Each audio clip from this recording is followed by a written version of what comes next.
Hello.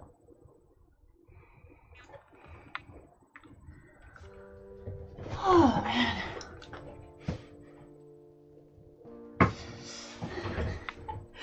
I tuned into my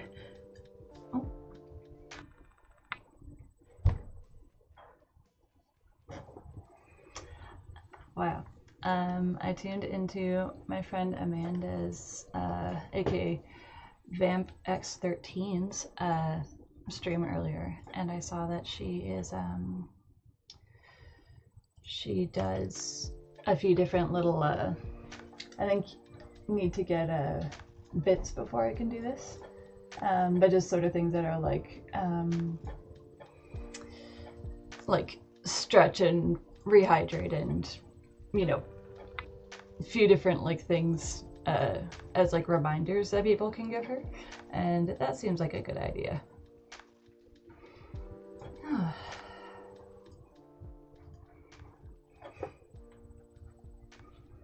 Yeah, thank you very much for the people who waited around for me to come back.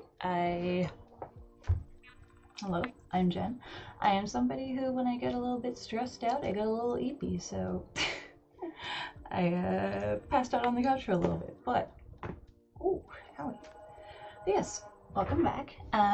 So I'm gonna continue on the cover that I was doing earlier.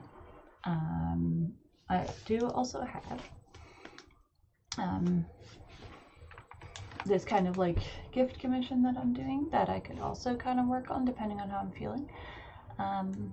Both of these things are kind of due around the same time, so yeah, see how we're feeling, because I feel like this little portrait is a little bit easier to pick away at versus this one is a little bit more involved because it's just one big picture. But yeah, yeah,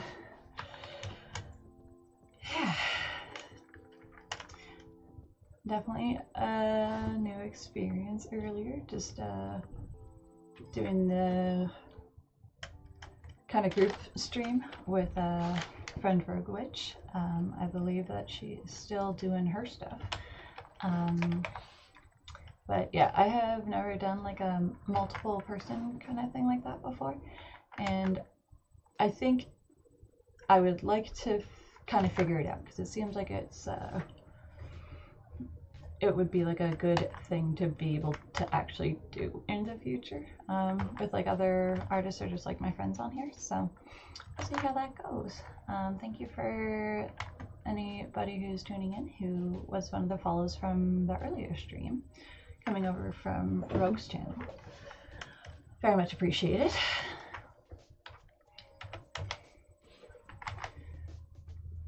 So generally what I've been doing is I'm still kind of figuring out what kind of schedule I want to do for this. So I've been kind of playing with the idea of doing kind of more of like a midday session and then coming back and doing like another session in the evening, so that kind of people with different schedules can check it out, and it's not just like one time a day, because I realize people have different schedules that they're working. We have the puppy princess. Are you gonna supervise? Are you gonna make sure that this cover doesn't get too spoicy, so we don't get Twitch banned again? For those of you who are new, basically, I say new like I'm like, oh, I've been doing this for so long, I'm so wise and so much experience, which is definitely not the case. But I'm still kind of learning the ropes of just what is allowed versus what is not allowed, and I found out before that I found out before a couple weeks ago, just even if you flag a stream as mature, you cannot draw a girl nipple on it, otherwise they will ban you. So I got a 3-day ban, and I was like, cool, okay, I guess I will not do that again. So I did learn a lesson. But yeah, so I'm gonna kind of probably be like a little bit like focused on what I'm doing, but I'm more than happy to answer questions, or if you guys have any comments or anything like that.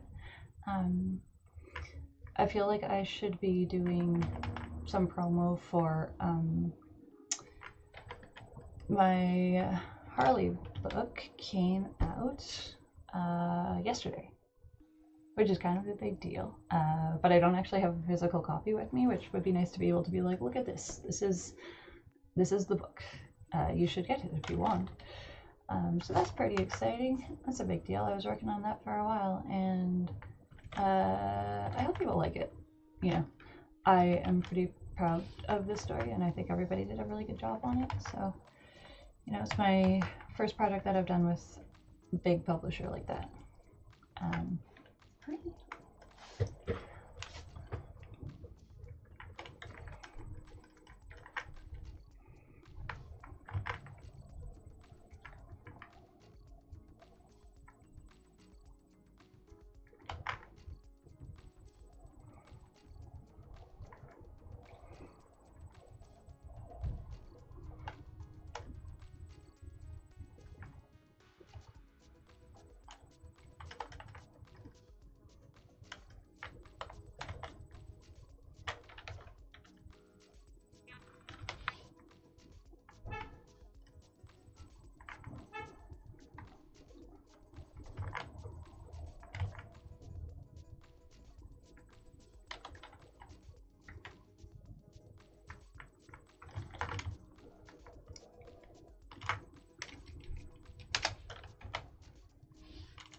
almost saw you at Edmonton. That sounds slightly ominous, I'm not gonna lie. I assume, did he come up and chat with me? Hello, how are you? Hi, hi, hi, hi.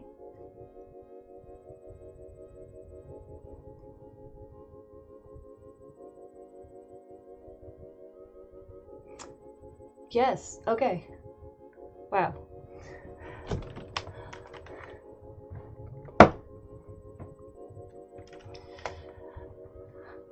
Also, my apologies. I don't know if you introduced yourself as being, you know, that person I talked to in Edmonton. Thank you for like tuning in the last few times. Yeah, no, I've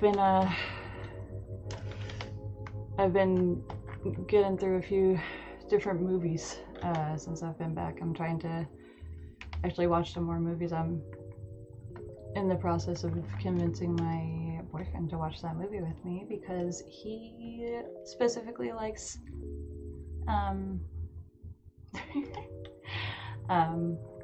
my boyfriend is specifically into like apocalyptic kind of zombie movies, so I know it's not quite a zombie movie. Hi. But I figure that's like a good sell for him of just finding horror movies that might be of interest to him.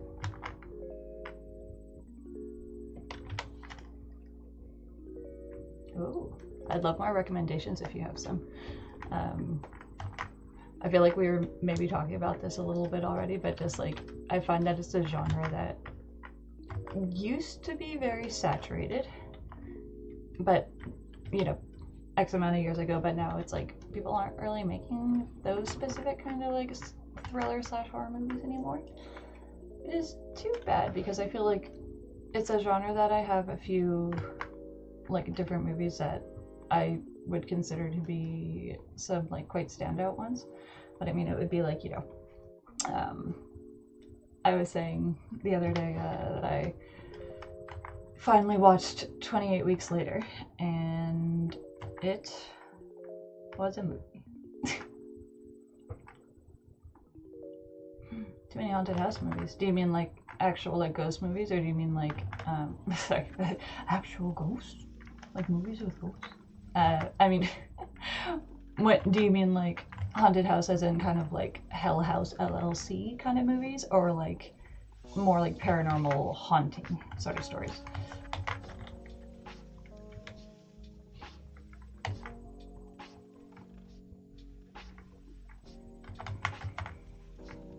Not gonna lie, I do enjoy a ghost movie, but I do feel like it's been a while since I reached that point of just being like, I feel like it's hard for a ghost movie to surprise me at this point. Like, I kind of know the beats that you're gonna go through when you watch a movie like that, which isn't necessarily a bad thing. Like, you know, I both jokingly and sincerely consider like Paranormal Activity to be a comfort movie. Like, I did like a marathon watch of it a bit ago, where I was just like watching them before bed, and it was like so like which is very funny because in the past I actually saw Paranormal Activity 1 in theaters. That was back before I was like really feeling a lot of horror movies, and it definitely scared me. I'll admit it. I got scared of Paranormal Activity the first time I saw it. I got a little spooked. So to now be able to be like, yeah, it's just a cozy movie, you know, Paranormal Activity. But there's a movie too that's coming out called Presence. So for nothing's new about it. Have I seen that? Presence. Hi. I'm gonna look it up. I'm sorry, I'm gonna go on my phone here because Rosie's making a. Honestly, yeah, just send them all my way, Neil. I love this sort of like recommendations for horror movies in specific. So it's called Presence.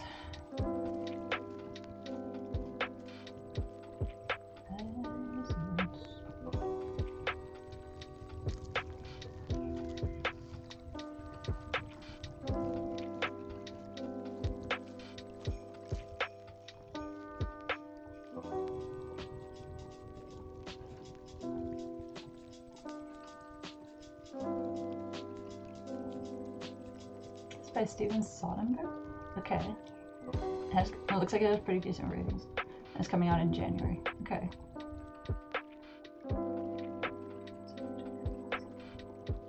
Huh. I'm not sure I've seen an ad for this one yet, so.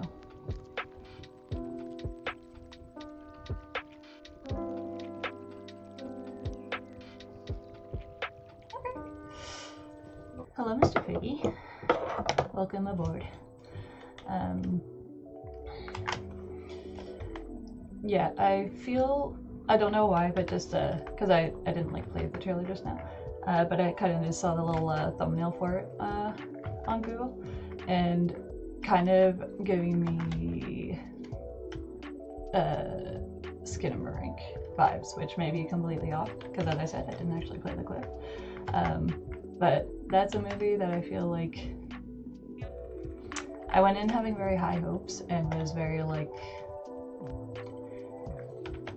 it has atmosphere, I will say that, but it is really a movie that kind of relies, you know, I mean, slight spoiler alert, I guess, without going into detail. Sk$N$Rink is definitely a movie that relies on just like the tension of not knowing if there's going to be something like lurking in the like kind of the dark noise of the old style like filming equipment, which I think can be a really effective way of just like creating like tension in like a movie. But I would say there's a few moments that are genuinely like, oh, that's kind of spooky. But for the most part, I would say that it doesn't really pay off for how much it's like holding your, like, you know, for how long you're holding your breath. So, and it's a long movie. I feel like Sk$N$Rink is almost like 2 hours long, and it is a long 2-hour movie.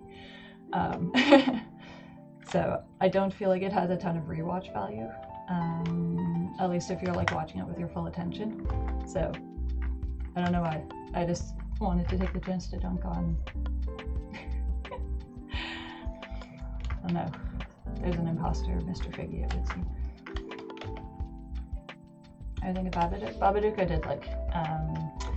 That's one that I don't know if I've rewatched it since I watched it the first time, but I did enjoy it. I feel like that was a good one for kind of like just creeping tension in the home of the main character and her son, and also just kind of how you go from really feeling like the mother is the like POV character to being more like the son is a POV character. I will say, and this is maybe a weird complaint, and it's not even really a complaint, it's more just a remark, but I felt like the Babadook, it really had the energy of being like, this is a metaphor, and I didn't find that like, I don't know, because I don't mind like you know, horror movies or like themes being used as like, you know, representative of other stuff, but I guess I was just like, I don't know, I think that this creature is maybe not just like a allegory for her like depression and anxiety, and like there actually is this weird guy, you know. I found Hereditary, found it sort of boring. Your friends saw it before me, and as an end, he said. So I actually I know enough about it at this point, but I didn't actually watch firsthand Hereditary, which I know is actually kind of like blasphemous, I think, because people really, really like it, and I can see why, but I feel like it got too hyped up for me around the time that it first came out, and it gave me that attitude of like, you know, well, now I'm not going to watch it, it's too mainstream, and then I just kind of never got around to it, which I regret a little bit, but I still feel like I can appreciate it as being like, you know, the spooky parts of it, and like I think it is like an interesting movie. I mentioned also Midsummer. I saw Midsummer in theaters and I liked it.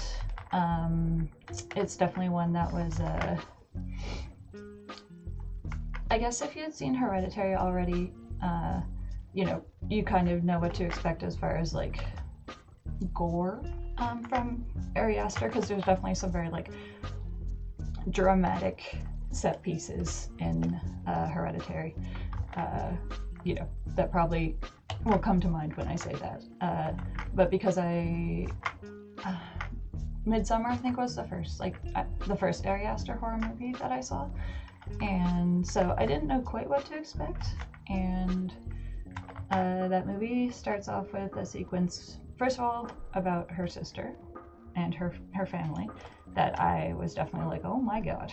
It's like, you know, one of those things where I really wanted to, like, when I was like saying that I enjoyed the movie and recommending it to other people, I was like, I really feel like I want to give you like a content warning, but I realize it's also kind of spoilery, but it's like the first like 20 minutes or like the first 10 minutes. So, but then, you know, you get to the scene with like the cliff, let's say, and I feel like that's another one where you're like, oh my god, this is intense.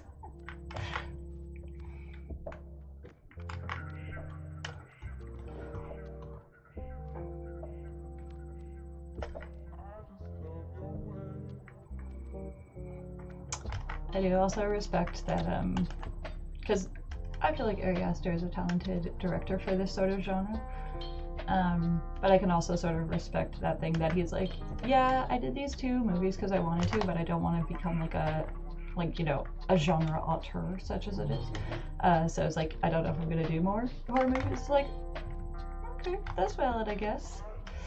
You know, that you can be so like talented at something and be like, I was just doing it for fun. I don't know if I'm gonna do any more of those. It's like, okay, just a little flex there. Okay.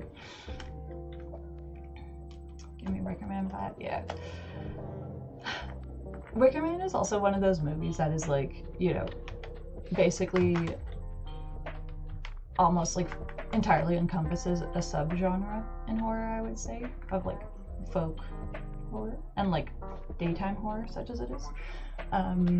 That I think it's hard to do anything exploring any sort of like similar setting or like themes without it feeling like there's a parallel to it.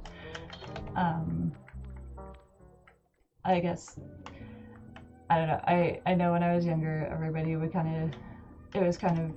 people would, the Nicolas Cage remake was kind of a meme. But again, one of those things that, like, now as an adult, I'm like, there's something very, like, comforting about the Nicolas Cage,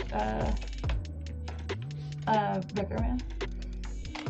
I feel like I just became much more of a Nicolas Cage appreciator as I got older, so I might be biased. It has Nicolas Cage. I know. Well, and, like, because I feel like when because I would say that when I was growing up, when you think of Nicolas Cage, he was doing like, I thought of like National Treasure kind of thing. That was the sort of like era of Nicolas Cage that I was really like aware of when I was younger, and it didn't really interest me. And Ghost Rider, yeah, which I feel like he does bring that campiness to it, but it's like, it's hard for him to bring it to a really big, like, mainstream sort of movie like that. Even though it is still there. It's just, Mandy is a very good one. I really enjoyed Mandy. I think that was one of those movies that I saw, and I was just like, wow. Like, that, I think Mandy was the movie that I saw. I'm like, oh, actually, I like Nicolas Cage. I like him a lot. There was just something about, like, I feel like I saw the clip of him, like, the part where he's just like, you know, in his bathroom with in his underwear, and he's like having a breakdown, and it's such like, I don't know, there's something so like raw about it while still being kind of campy that I was like, something like, oh, I feel like maybe I get it. I get like what his energy now.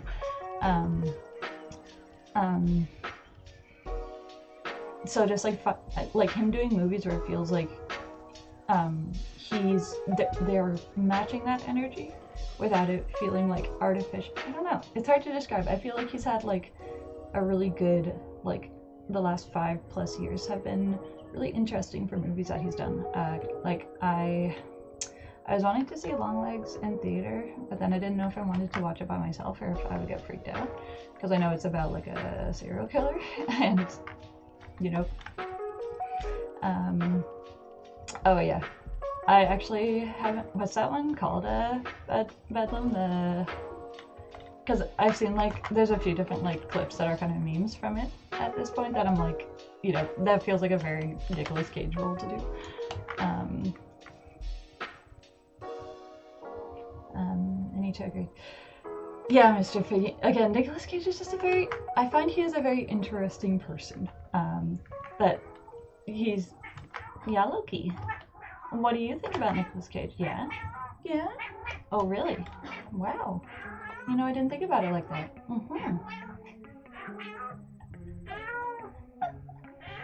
Wow. This is some really good recommendations. Wow, that's a hot take. Yes, honey. Hi. Yes, Unbearable Weight of Massive Talent is the one where it's like a meta story. Alright, I was also gonna say another, after I watched Mandy, I think the movie that kind of actually got me being like, okay, I want to see more Nicolas Cage movies was Color Out of Space. And I feel like that one was actually him, it was both a movie that played to his strengths, but also he gave a kind of like weirdly restrained thing in it. Pig. Yeah. Yeah, no, I agree with like Willy's Wonderland was another fun one where I think just the premise of it was goofy enough that it was like,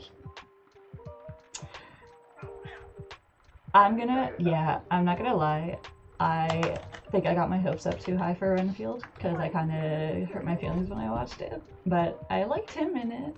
I liked him as Dracula. I just saw that and I was like, oh my god, that's like all I need to know. You don't need to tell me anything else. I'm gonna see this movie.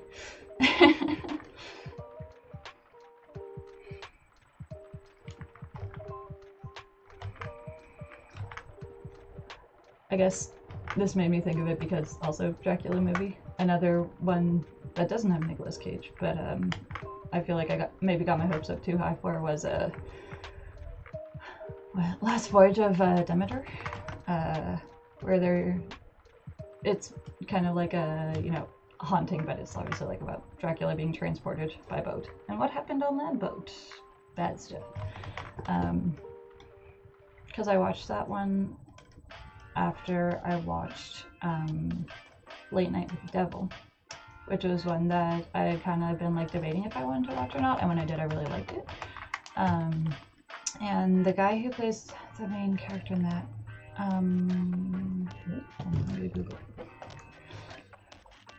it's like I know his name, but I feel like I just like always can't quite remember it. Late Night with the Devil. Yeah, there we go. Thank you. I said it's such like a specific name, and I feel bad that I never. David Dastmalchian? Is that how you pronounce it? Oh god. Dastmalchian. That guy. He's somebody else that I've been like, kind of. I'm like, I want to see you do more kind of like interesting, weird stuff. Because he was also in the Demeter movie. And again, I really liked Late Night with the Devil, and I think I got my hopes too high because I'm like, oh, he's in this other movie I want to watch. Did you see the new Hellraiser? I didn't. Honestly, I guess I just like haven't really thought about it because it's been a little while since it came out. I saw people saying that it wasn't terrible. And I say it in that voice because if you are a Dead Raiser enjoyer, you know that there's quite a few sequels and not a lot of widely agreed upon good sequels. So yeah, also just the thing of like, I know that they kind of get around this a little bit by having it be the girl character from like the earlier movies who's kind of coming back and being a lady pinhead. But I feel like it left a pretty bad taste in my mouth when I think it was a sequel before that, where they basically like they did have another pinhead, but they like recast him, and the actor who's been Pinhead in like everything, and is arguably like the only saving grace of any of the like sequels. Was like, what the fuck, guys? I would have really liked to have been part of this, and they're like, well, sucks to be you. Yeah, I don't know. I felt similarly about like when they cast somebody else for playing Freddy, like in Nightmare on Elm Street, because you know the actor that they had used for at least one movie was the fellow who played Rorschach in Watchmen, and I don't think he was a bad cast. I think that he was a good cast, but again, when the actor's still alive, and they want to work on something, I feel like there's some level of respect that they're afforded, you know?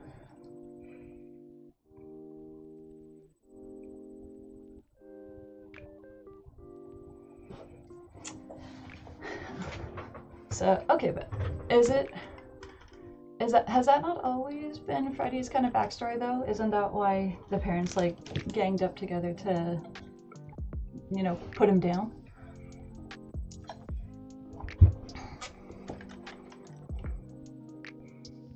And did you get copies? I have not gotten copies of Harley yet. He's never got it. I like that he was just a child killer, you know. But no, okay.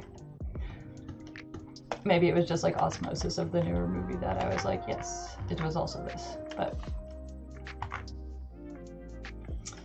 because admittedly, I mean, I would argue it's hard to make a kid killer like a sympathetic at all sort of character, but I would say it is at least marginally easier than having them also be the other thing.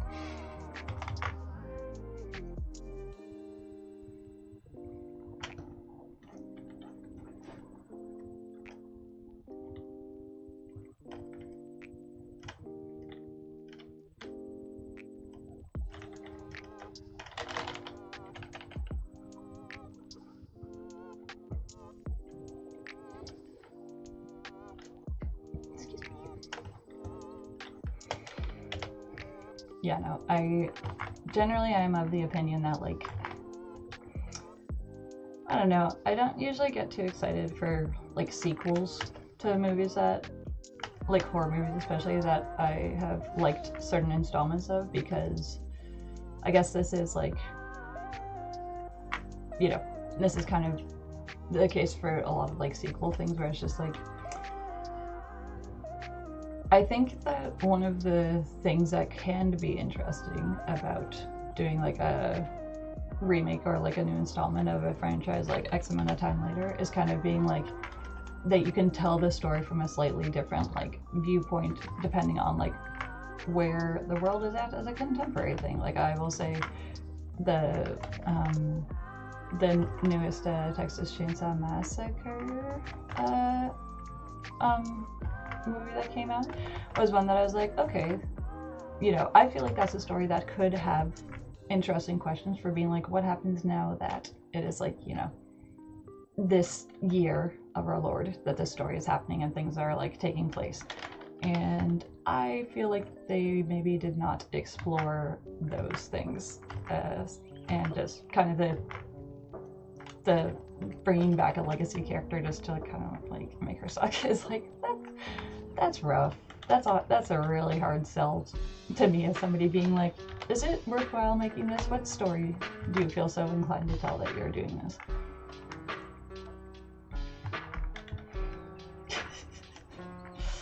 Oh, and yeah, the real trick is getting me to shut up once I get going bedtime. And yeah, as far as the Harley books, I am still definitely willing to do like signed copies and stuff like that. I just have not gotten them yet. I realized that this doesn't really help because, you know, you are not in the capital region, but I was kind of thinking I might go to some like, you know, local bookstores around here and just kind of do some like sneaky little like signings in them. So do kind of like a thing of be like, hey, if you go here, you might be able to grab one of the books that I signed.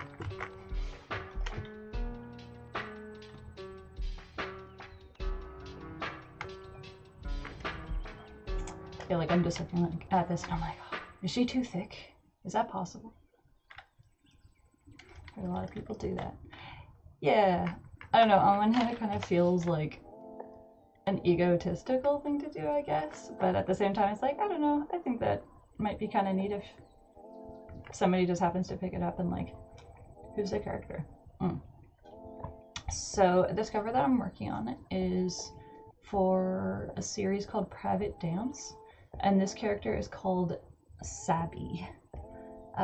She's like a goth girl dancer. And let me see if I can show you what she looks like in a way that will not get me in trouble.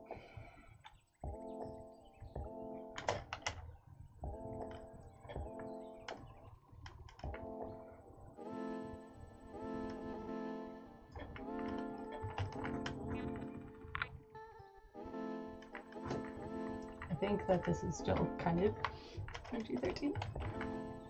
Very small. This is what she looks like. She's a cool looking lady.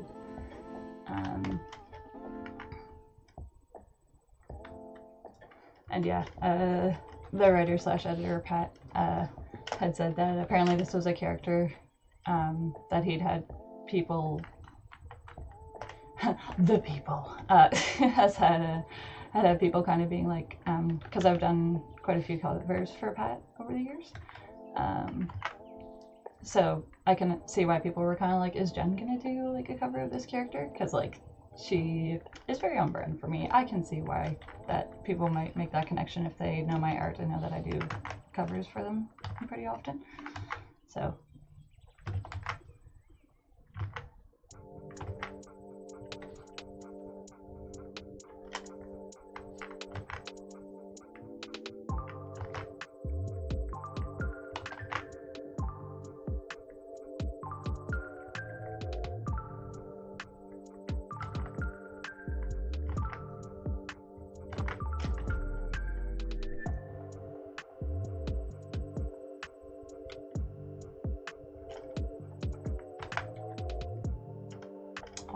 I appreciate that. Definitely sort of one of those things of like, well, you know, again, I feel like this can sound kind of egotistical, but just from a freelance artist kind of like point of view of being like, that is something that I really genuinely enjoy about getting to go out and do shows. It's just like, I get to meet very nice people, some of whom are maybe not familiar with my work but are interested when they see it, or they might be familiar with my work and like specifically were like, I want to go like get something signed, or you know, because you know, it is nice to know that I'm not just like doing all this stuff and like it's disappearing into the void, that it is like going out and being consumed by people, and you know, not everybody's gonna like it, but that some people like it and they want to tell me that they like it. I think that's really nice. I will say that I feel like I sold a lot more Aja books, Aja Waja, the like creator-owned book that I was selling at Edmonton than I did in Toronto when I went this summer. And just like getting to talk to, it was nice getting to talk to people that seem like they, I guess like Quidditch might get it,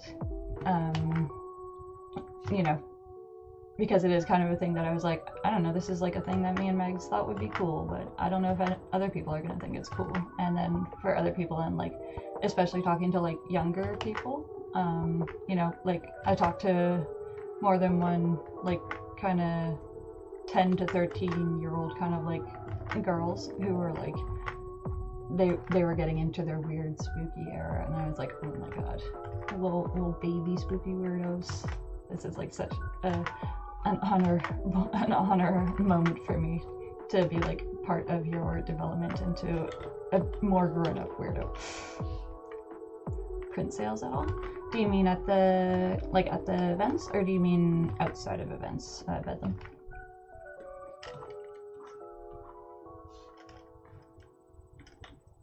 at the cons. I honestly was surprised at how many books I moved versus prints and even commissions, because in the past commissions tend to be like I've kind of considered before being like, should I just like come and offer commissions, because like I've legitimately made like the majority of my earnings in the past at cons doing like on the spot commissions, which is okay, but also when you spend money on bringing like, you know, bringing other merch, you're kind of like, I could have not done that, and you know. But yeah, no, I feel like I didn't do a ton of print sales, and I only did like a handful of commissions, so yeah. Well, and I guess it's also a little bit tricky sometimes of just being like, because different cities are like, you know, you can't really be like, you know, oh, this sold well in Toronto, so therefore I know that I'm going to sell a lot of them like in Edmonton or whatever, you know, just because it depends on like the demographics of who's coming to the con. Like I also did that little mini con in Guelph, which had a lot of like families walking around, so I also sold a lot of Aja there. So it's kind of hard to tell what is going to be more popular from place to place that you're going, and you don't want to like plan for one thing and then not be prepared for it to be something different. So, you know, then you just have to pay $50 to check a bag on the airplane, you know? Sometimes it do be like that. And if you ever go stock and trades. Okay. No. Well, that is good to know. I feel like this is like my very small little like bragging thing that I have for cons right now, because like even like traveling to Edmonton is kind of bit like, you know, that's traveling for me. I don't usually do actual traveling for shows, like, you know, traveling to Toronto, I guess, but it's not like, but I have been to Thought Bubble. I went to Thought Bubble several years ago, and traveling there sucked. You know, no offense. It happened to be a year where a lot of the UK was kind of flooding, so that wasn't very fun to have to like do public transit in. But yeah, no, Thought Bubble was a really nice show, and I would, you know, I've already kind of said this, that I'm like trying to see what kind of like other not like Toronto shows I can line up. So mostly it is a question of if organizers are interested in like actually officially like inviting me, and like what kind of costs I can get covered, and like how much I would be required to pay out of pocket, and like if I could afford that, I guess.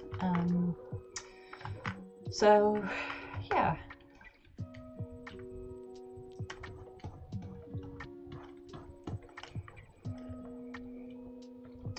I'm admittedly a little bit jelly because my friend Sweeney Boo is she mentioned, I'm not sure if she's gone yet. I feel like she might have gone by now, but she was going to a comic convention in Tokyo, and I was like, oh my god, that's so cool. Like, because obviously I know that they do have like, you know, conventions in not English speaking countries, obviously, but I feel like I don't know if I've specifically heard any of my mutuals talk about going to like Japan for a convention, and I'm like, that's really cool. I would like to do that.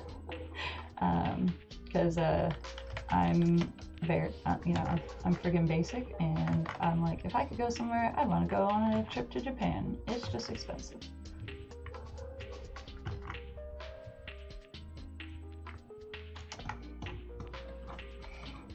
Yeah, for the most part, I have not done a lot of traveling, so kind of like any traveling is kind of equal parts exciting and scary to me. So, also Asian. Yeah.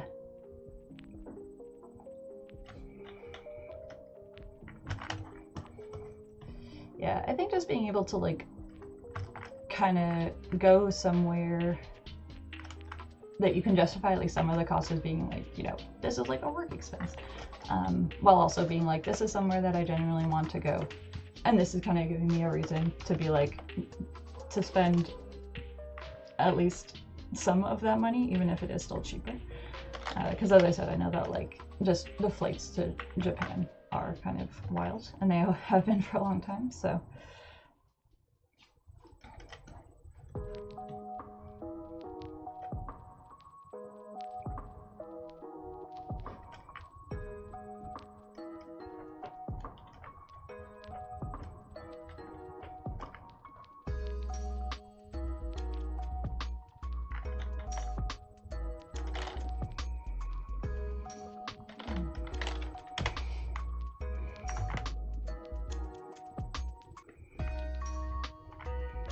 I don't know. I think it is also just nice with these things of like, as I said, it is nice if somebody just kind of comes up and is like, you know, looking at your stuff and they're like, oh, you know what, I like this. Like, that's very nice as well, because it's like, you know, obviously they are not like obligated to like come up and enjoy your work or tell you that, but it is nice to just be like,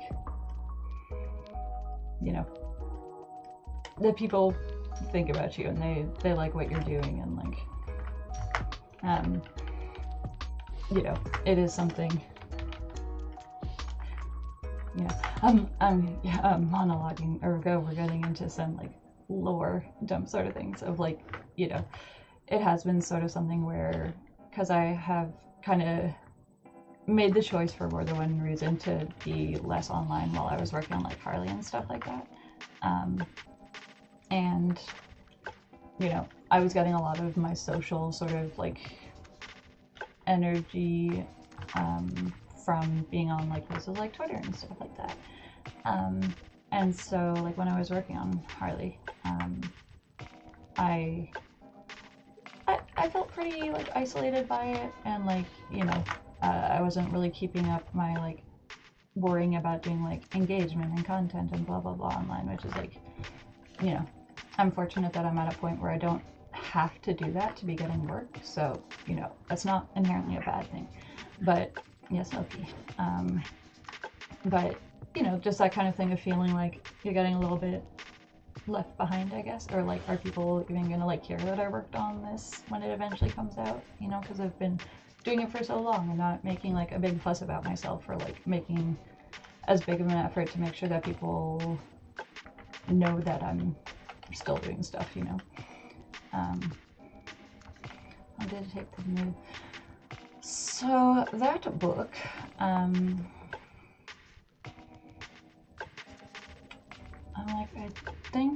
I believe I started work on it in 2022, I think. But I would say that part of the sort of like stress of that as well was that I basically was picking up right after I finished work on Aja, which had been quite a long process. Like I was working on it for like more than 4 years, which is a long time. But you know, life. And so even though it didn't take me as long to do, it was definitely, understandably, there was more pressure from like the editor side of stuff to be like, you know, we have a deadline for this. We need to like, we can't just have like, you know, open road of being like, we don't know when this is coming in, or like when we're gonna have this much stuff done. So that was also kind of stressful. And you know, just the reality of doing a job like that. But yeah, as I said, just having the 2 graphic novels back to back like that, and having them both end up being long jobs, where I was just like stressed out pretty much the whole time I was working on them. I feel like I've hopefully kind of like learned some more sort of strategies for, because I'm starting work on the sequel to Aja, and you know, it is same sort of like scale of book as the first one is, and I would really like to not spend 4 years on it. I would like I feel like 2 years to do a graphic novel is like a realistic goal for an artist. So yeah, I guess I just want to feel more in control of the process this time than I did with the last 2 books. And by that I mean just like kind of my own scheduling and like how I am like handling stress and like trying to like reduce it and like be able to predict how long something's gonna take. Because that's something I've definitely struggled with.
Throw yourself off.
the dog doing, says Fyra.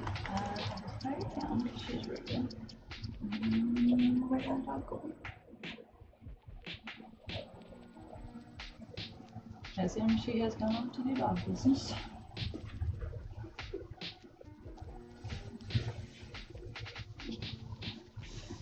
I'm sus. I'm not sure she'll be back.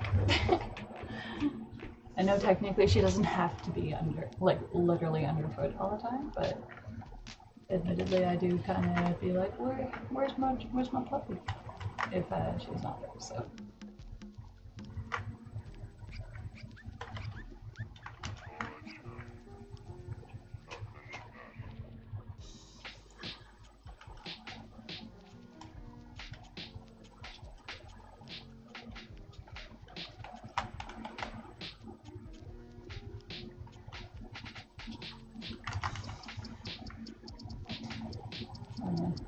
I realize this might be a little bit of a hard sell after trying to do like a co-op stream earlier, but my friend Amanda, BampX13, she does like gaming and like comics kind of stream slash like videos.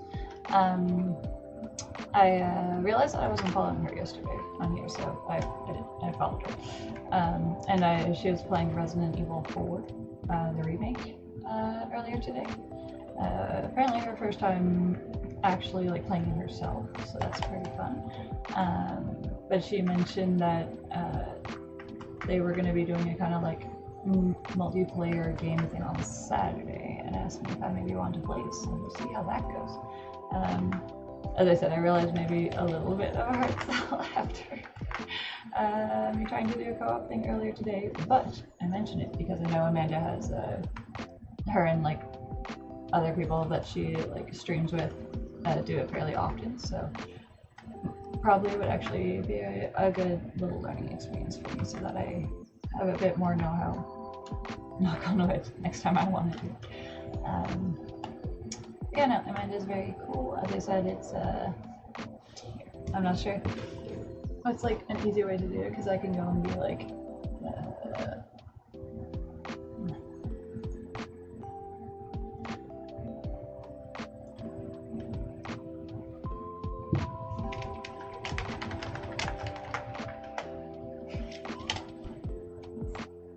that's my friend. You should go check her out. I see you take up a lot of it. My message goes the same. What do you mean? It's my stream. I can say whatever I want. You're raising us for posters.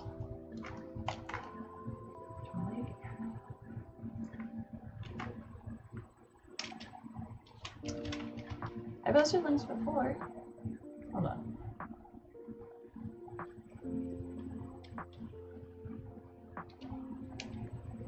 Did that work? I did it on the webpage the first time, and I didn't like that, but I did it. Okay, good. So I can send it through Streamlabs, I guess, because then it's like, oh yes, you are the guy. That's okay. Guess we'll let it slide.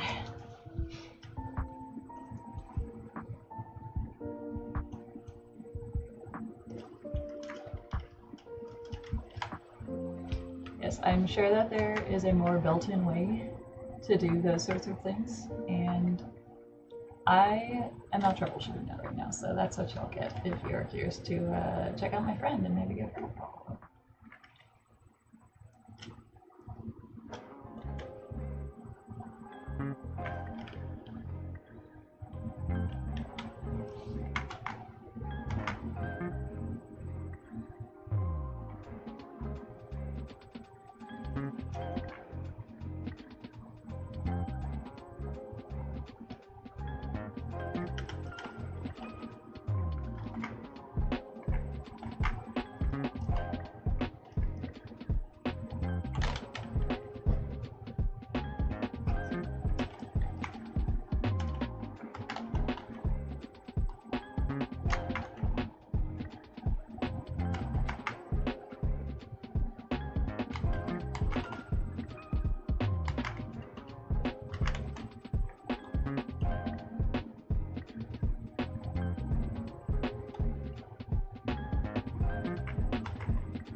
shiny.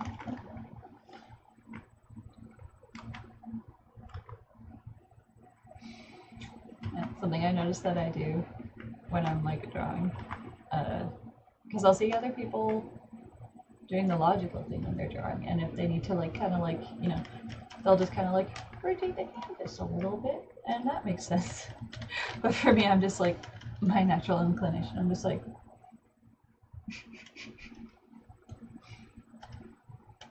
that's not good. You need your cat judgment. Why's your mouth open? Why's your mouth open? I know, you're so mysterious. You're just out of the shot.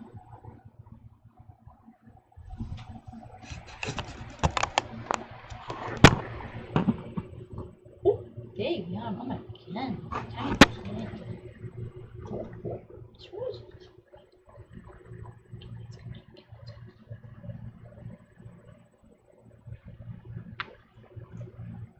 You can see that she is being very generous. Oh, no, never mind. I was going to say she's being very generous with how much tablet I actually have access to right now.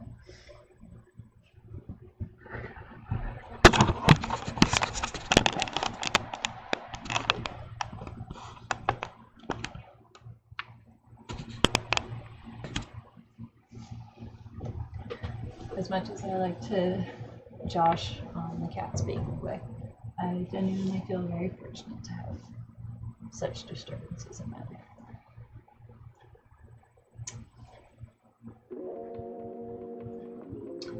Also, it's on my to-do list to add more songs to my ambient music playlist, so hopefully it's not too noticeable to y'all watching that it's like there's only X amount of songs. I mean, to be fair, there's still a decent amount of songs, but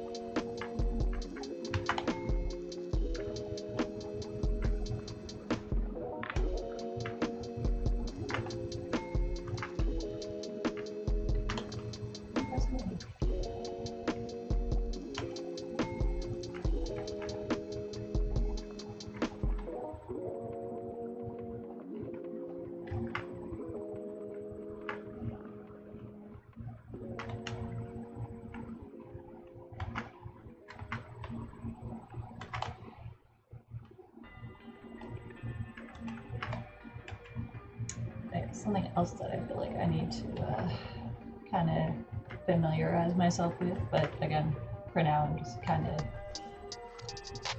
you know, trying to understand generally the Twitch things that I am currently doing is just how doing clips works. Because I know that clips will stay on your like channel page, and I think that is a good thing to have, so you don't just have like the board.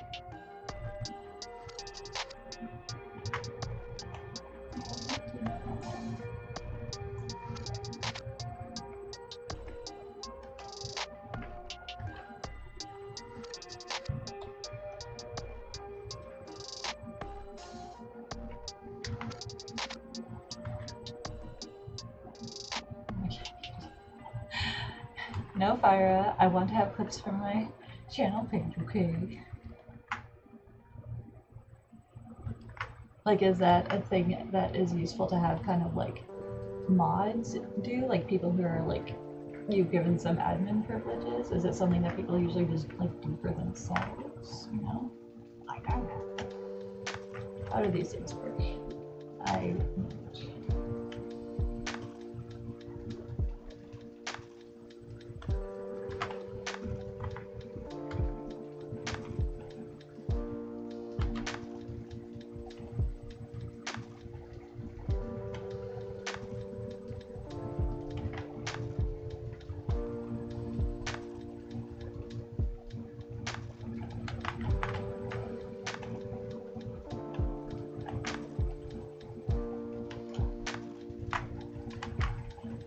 feel like sometimes I just like, I'm really good on the first try at drawing these kind of like shiny highlights, and sometimes I really suck.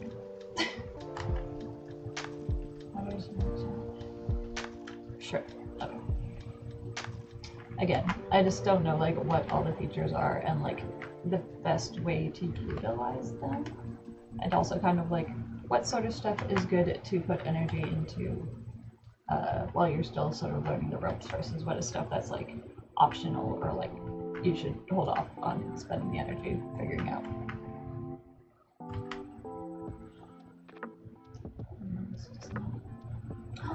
Siobhan! Hi!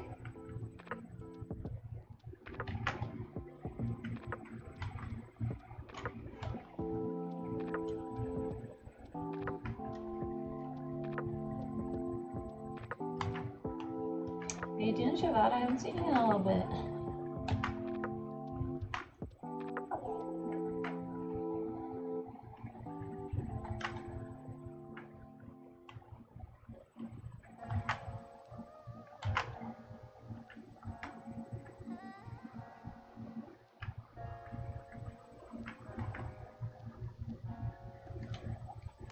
I don't know, man. I don't know about this shine.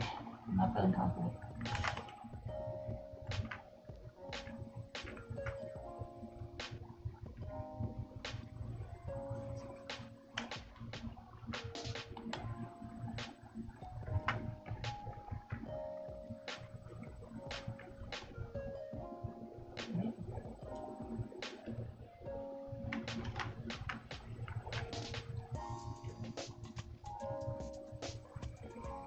Yeah, been doing okay, Shabbat. I'm glad to be home. I think I had some good events, but it is nice to be back in my own bed and with me on the fur babies.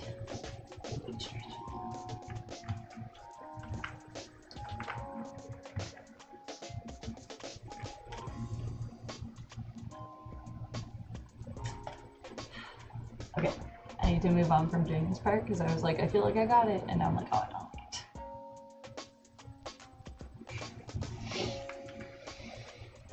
Okay, I'm sorry. Black it out. I see a shiny G-string, and I wanted to paint it black.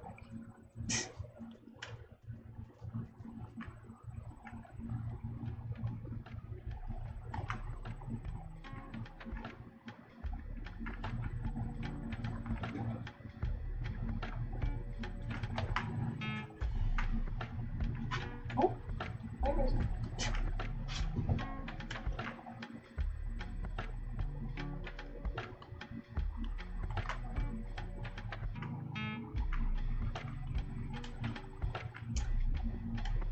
Lyra, I'd say that that's not true. You had several exciting new things enter your life recently.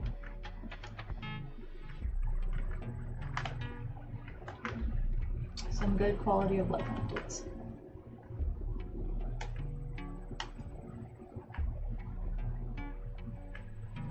Yes.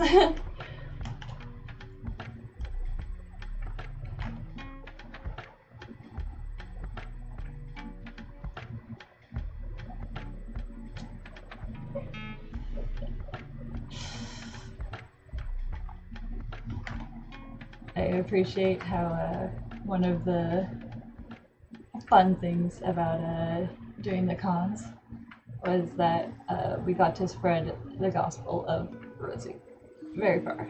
Goss not boss. You're like me and Loki. We gotta settle who's boss once and for all.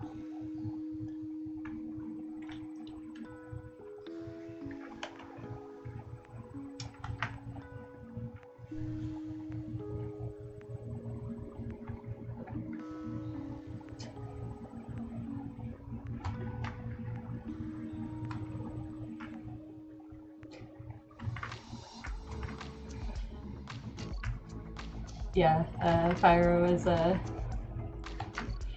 feel like not quite as well prepared for it as maybe we needed to, because we didn't realize that we needed to prepare this. But I'm like, maybe I should because I still have some of the Rosie shirts as inventory, and I'm like, next time I take him to a show, I feel like I should maybe have like a little Polaroid of her to like put with it. Although I will say that it was like a good little conversation piece.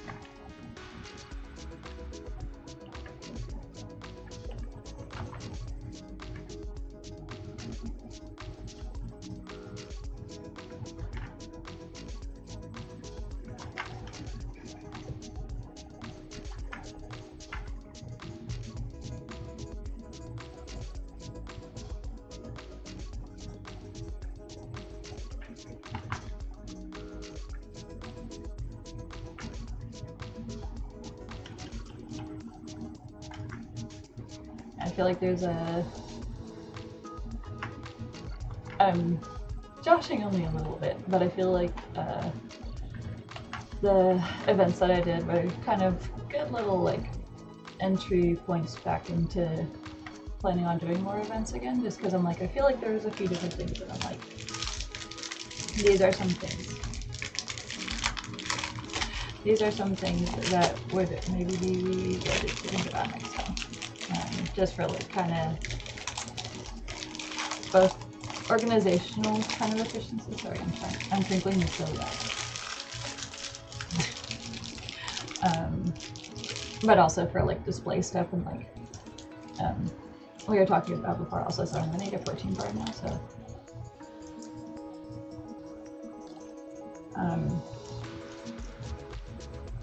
just how usually when I set up a table, I give a decent amount of like real estate / like visual priority to having like prints visible.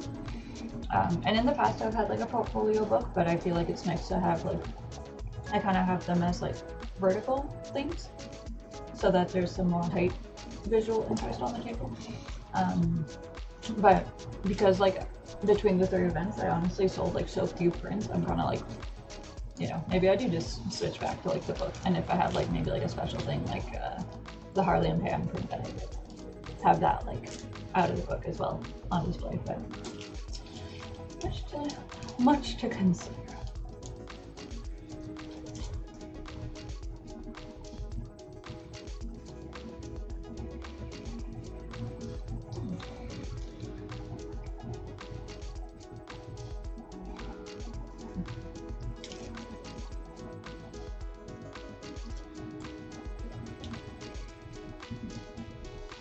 I'm debating if I'll have the strength to make a meal kit tonight, or if I will succumb to the temptation to order pizza.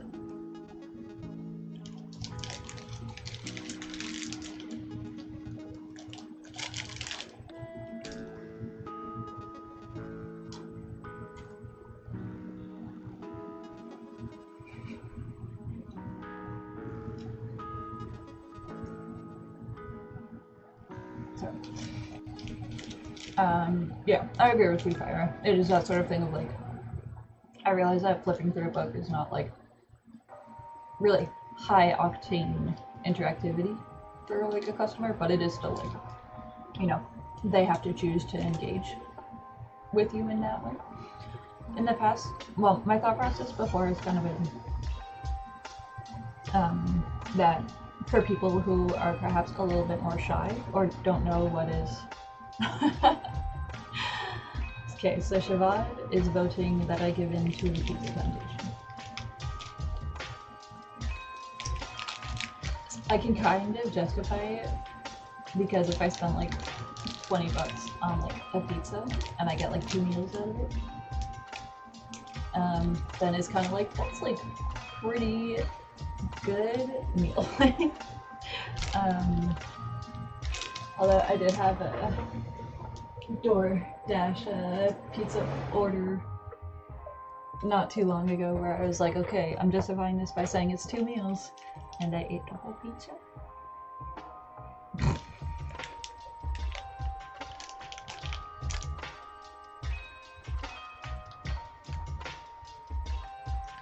Also, is my chewing really ASMR right now? Or is it like not too intense?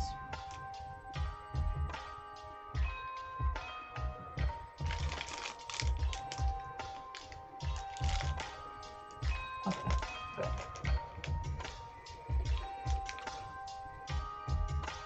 Random new table behind me? Do you mean what? This is my little like nightstand. I just have a print here. This is a print from the thrift store we went to. Remember, Shabbat? It's the Vile Plume print. Hold on. If I show this off, it's kind of shiny because it's still in the thing. When I visited Shabbat in Montreal a little bit ago, we went to a thrift mall. It was a pretty cool little shop.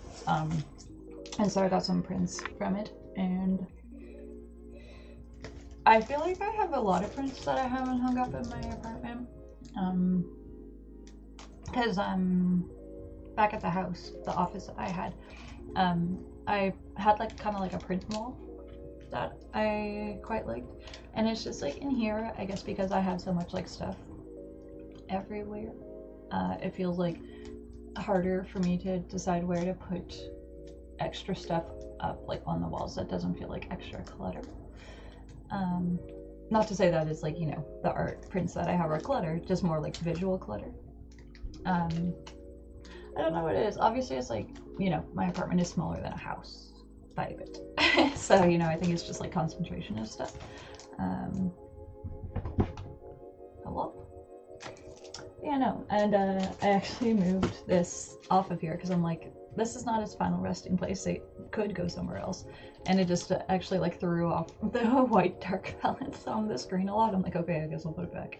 So, Rosie Hazard. Let's get some rose. This monitor is too fat for this. Apparently, so I'll just buy this.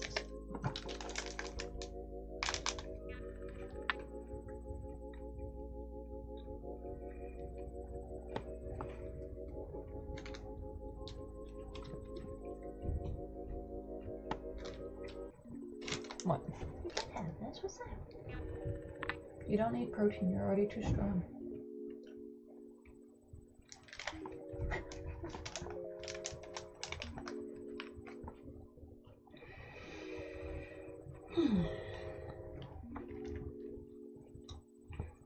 So I'll be done this chocolate protein bar break very soon.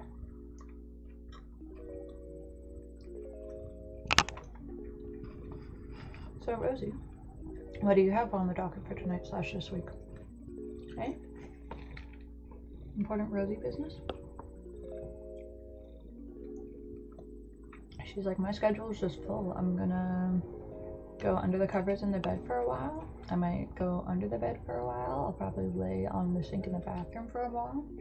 I'll of course be coming in to supervise you working. It's really important. It's like my full-time job. I know. You're a hard worker. You're dedicated to your role.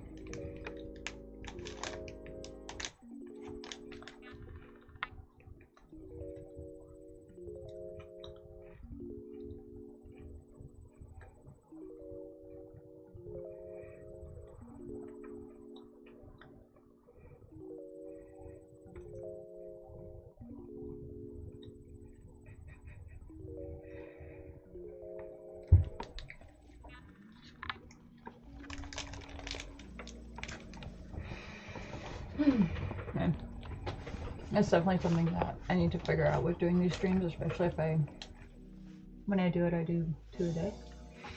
Just kind of figuring out how to fit like cooking and stuff in around it, because it's a consideration. This might be shocking, but my time management is only so-so. So.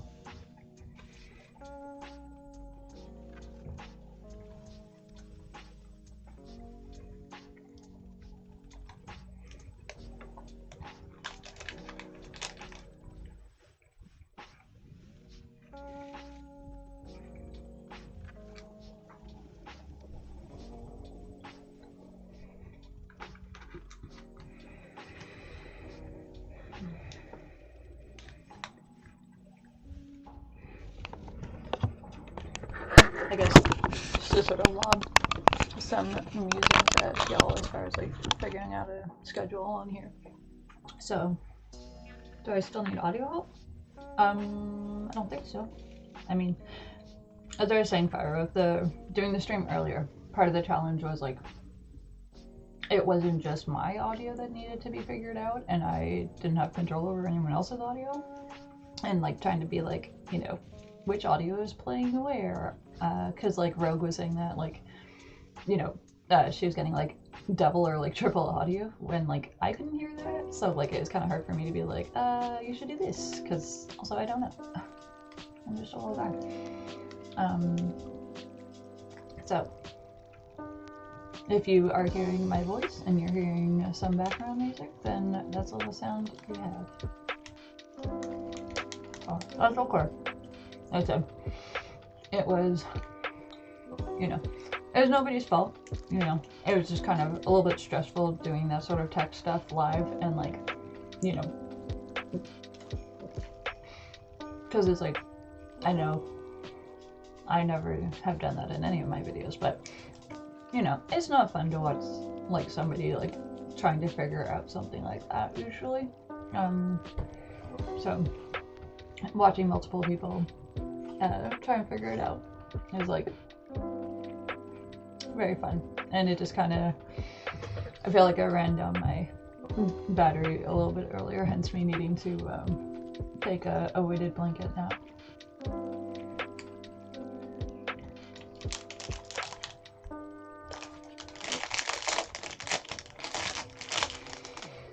But it's good practice. I would like to figure it out to be able to do it in the future, because I have to assume that there's a way to do it that like is kind of like plug and go.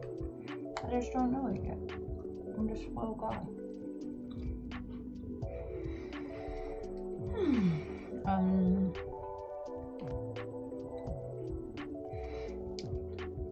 I've also been kind of thinking about, because I don't necessarily want to do something super complicated, but I am currently not paying for Streamlabs, so I don't have access to like overlays and stuff like that.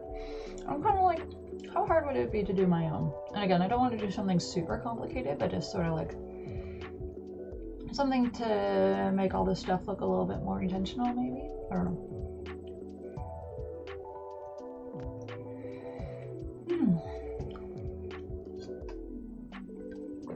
Excuse me.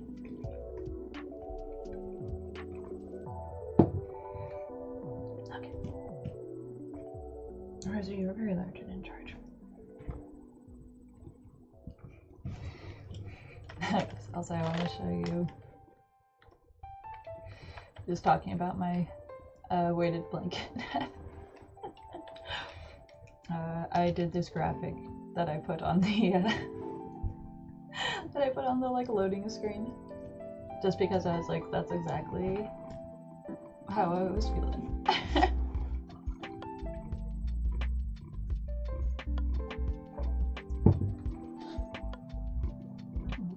You're very cute and you're so annoying.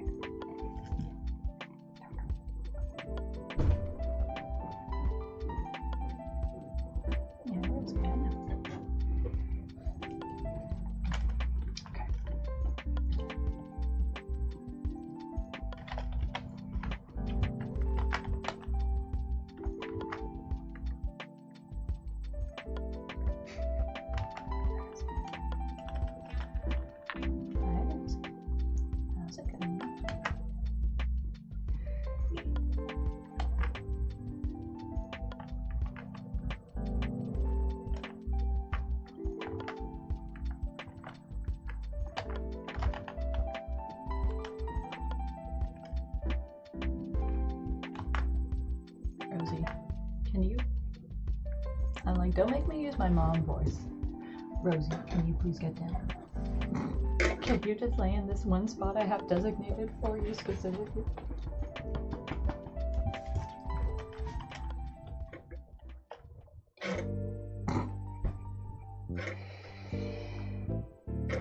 You are ridiculous. I love you.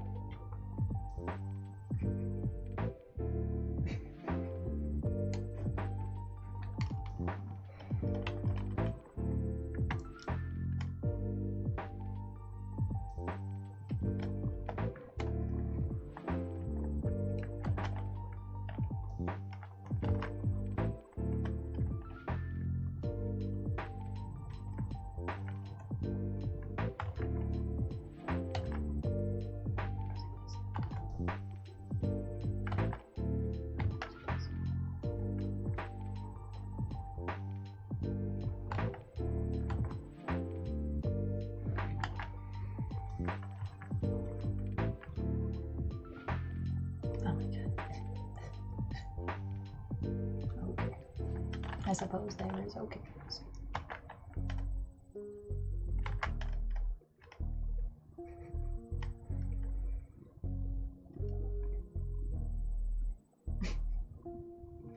She is currently rubbing her face on my stylus. So she's just very generally helpful when I'm working. I don't know what I'd do without her. I might actually get some things.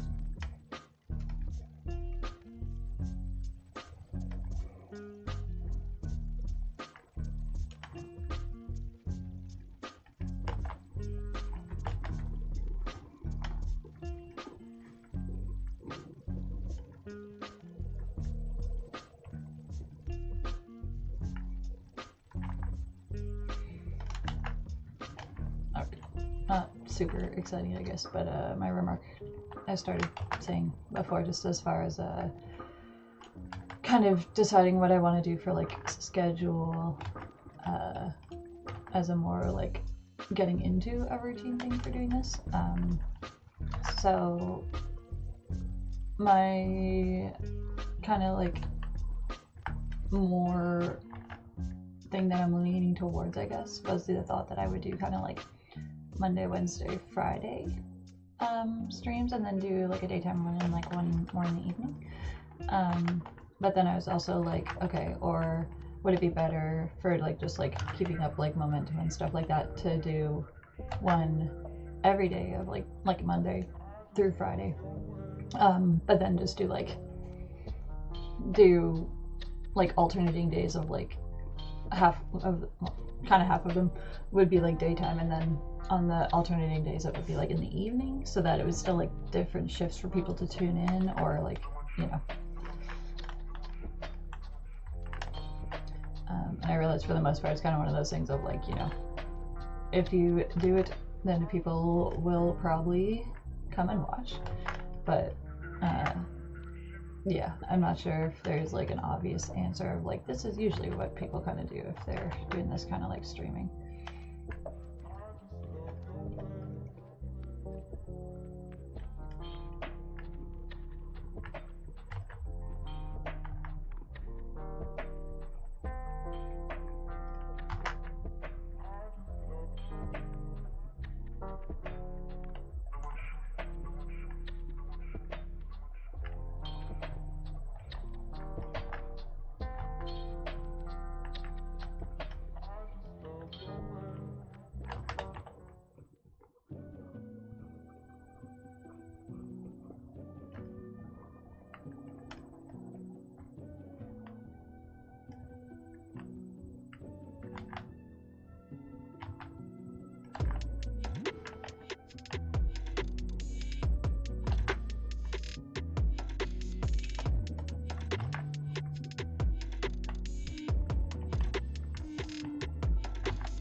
No, I don't think your opinion's moot, Fyra. I mean, you are somebody who is doing, like, going out of your way to be supportive of me doing this stuff, and, you know, if there is an option that, like, is easier for you to be able to tune in, you know.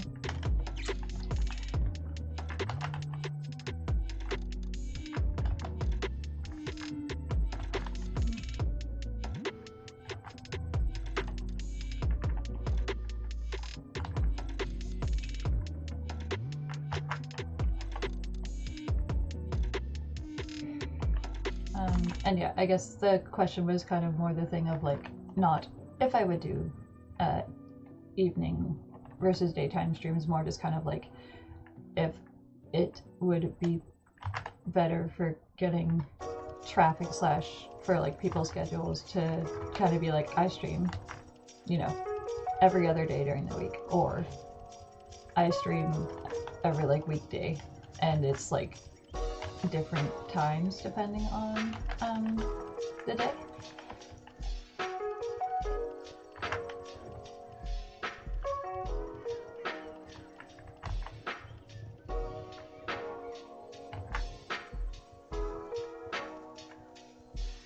It's also okay if you don't have a specific answer. As I said, this is more me just kind of like musing.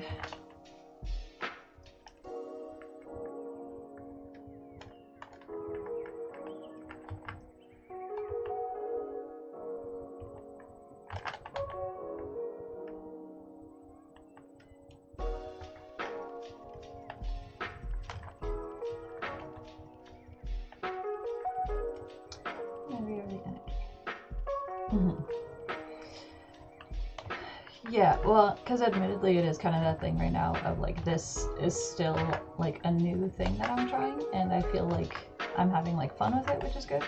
But also, it's sort of that I can feel that it's kind of that manic energy a little bit, so wanting to try and be aware of that and not like do things in like pace myself in such a way that I get burned out, you know? Which is always a little bit of the challenge of being like, how do I keep up the interest in the moment while I have it, but also the thing of like, and how do I kind of like ensure I'm giving myself the best chance to have more long-term like routine in doing it.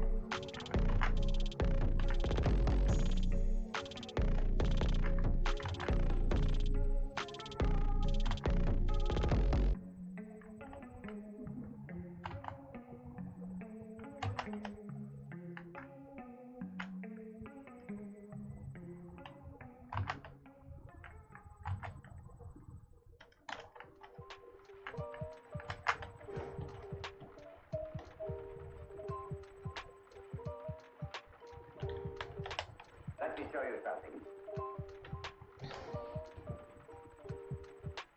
Why didn't you listen to me?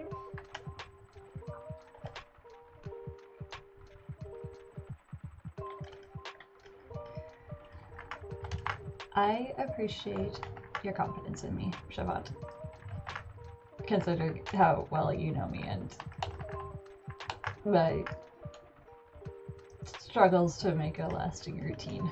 But, you know, I'm kind of hoping that this is an option that, because I do feel like it's been helping me focus, even if it's like, you know, I am splitting my attention a little bit.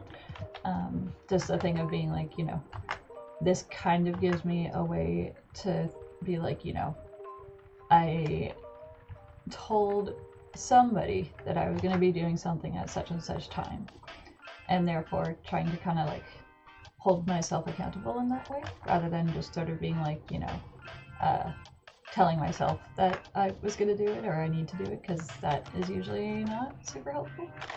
So, you know, and even if, well, I don't want to be like, even if it's like just my friends tuning in, I don't want to feel like that, because this is a nice way to also get to like hang out with you guys while I'm working. You know, just knowing that there is like somebody who's like, you know, you are starting work at this time. Are you, you know, when are you going to start streaming? So that I can see that you're working.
No. You should.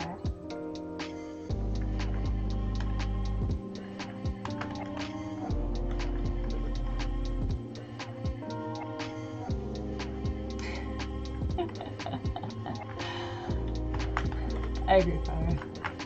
There's definitely things that I'm like, just for kind of like chat interaction and like engagement, as well as kind of like branding kind of stuff. I feel like there's definitely stuff that I'm like, I'd kind of like to see about how I go about like incorporating such and such.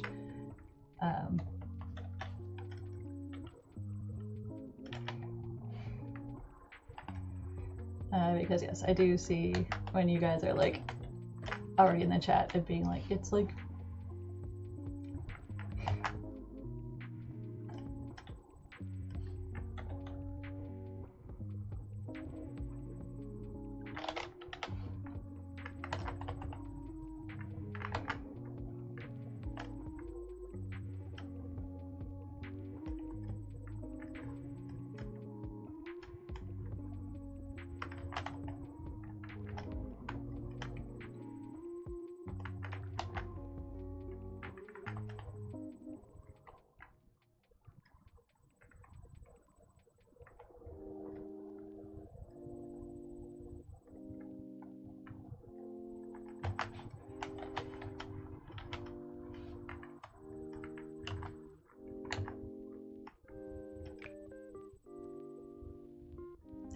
oh yeah.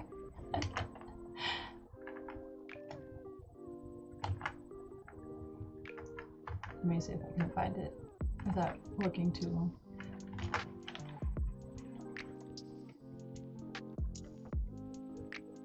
Oh,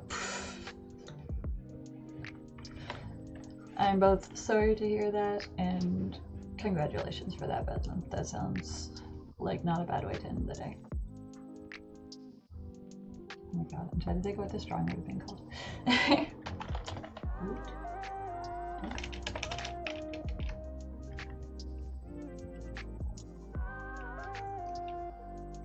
That's okay, Shabbat. You're welcome to have it on in the background to watch me sexy lady drawing, or you're welcome to pop back next time I stream. Hopefully you'll get a notification next time. But yes, thank you for coming by. I appreciate it.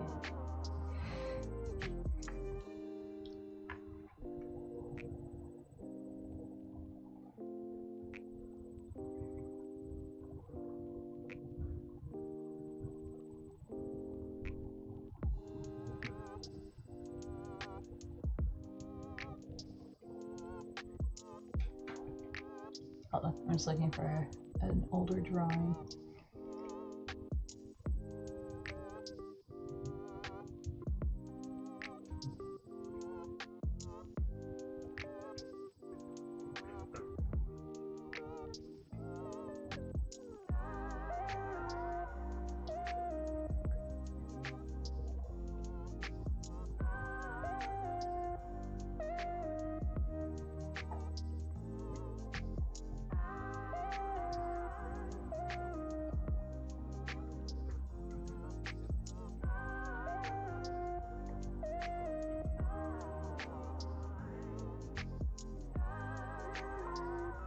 Is that my Patreon? I thought it was older than that.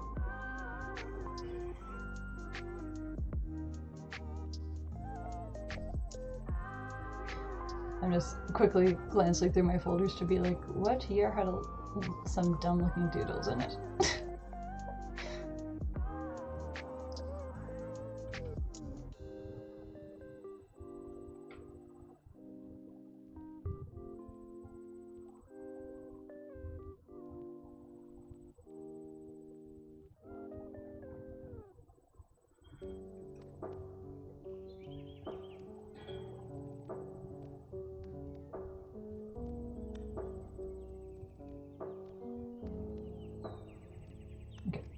I'm not too sure. I'm sorry. I know that that's a very exciting end to that little story, such as it was.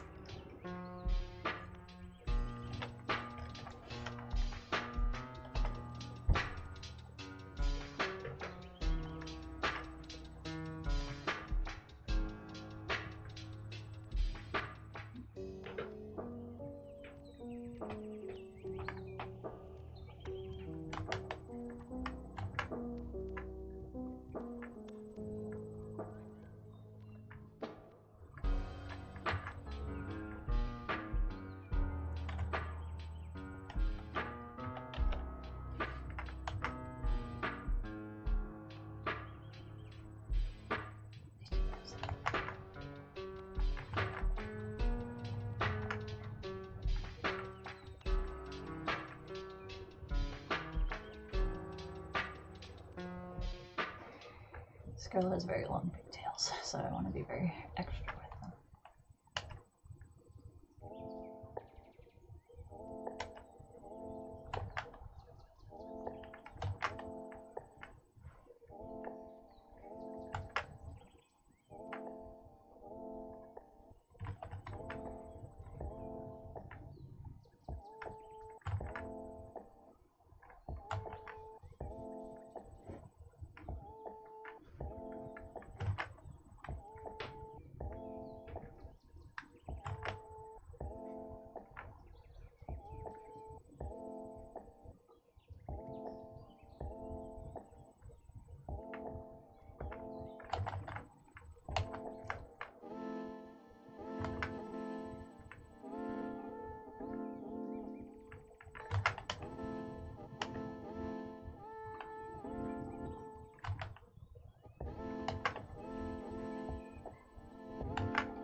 Hello, girl.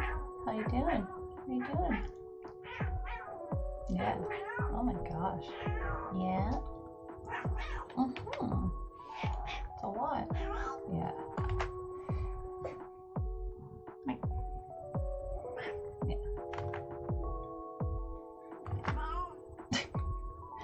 She is very loud. Look cute. Did you just go in the bed? Oh, you're turning around. I didn't see you. Loki. And you go. Okay.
Thank you, Fire. Hold on.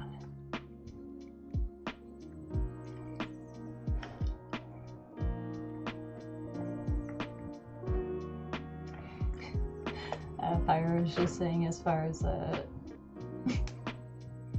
somewhat branded, I guess, like doing, I guess, like little like emotes or whatever. This is something that I did. I don't even know how long ago. But that's me. Looking beautiful as always. You can tell it's old because I have my purple hair there. So I had purple hair for a while. Thank you, Fire. You're the MVP. Oh, it's late.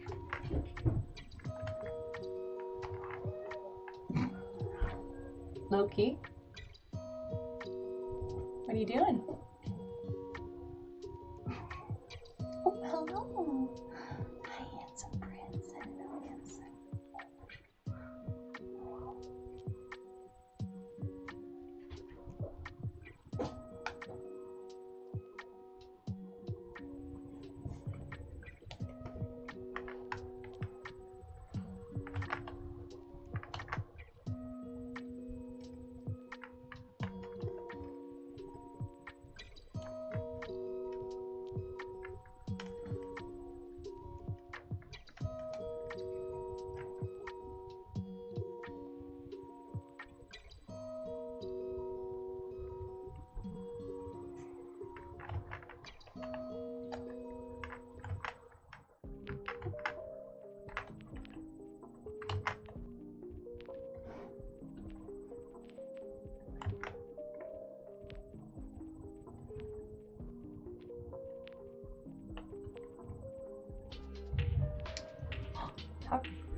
I suspect that the cats are low on food, and that is why Loki's making such a commotion.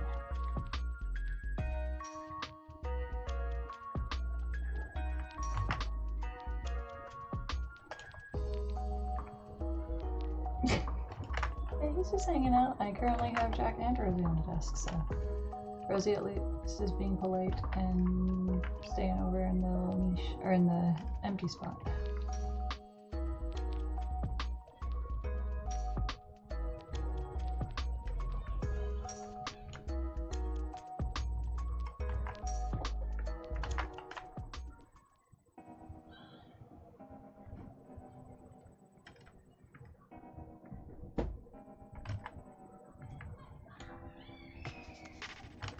Children are making strange sounds outside.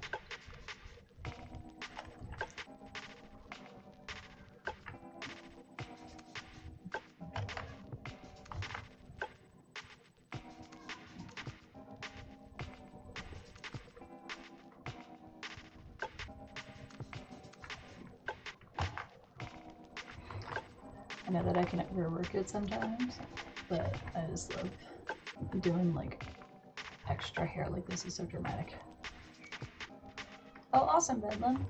As I said, bring it next time I'm at a con in Edmonton, and you know, more than happy to sign up for you.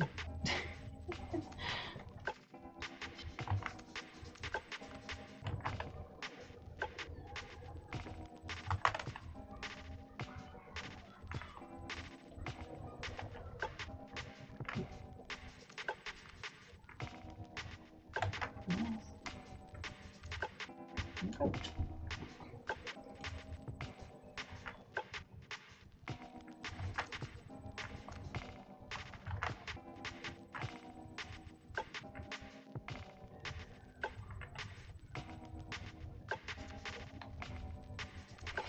Yeah, no, I'm excited for you to read it, and I appreciate you being so interested in checking it out, because, like,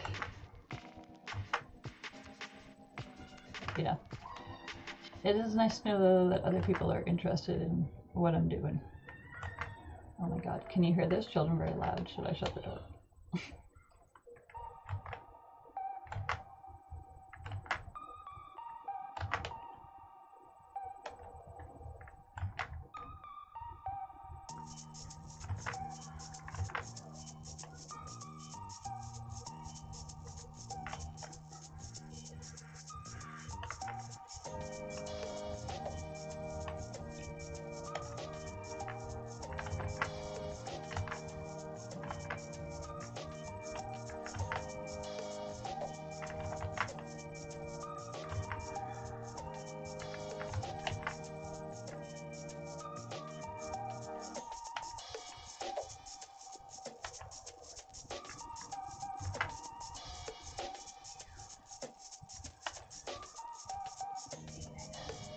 Move on from doing her hair and then having fun.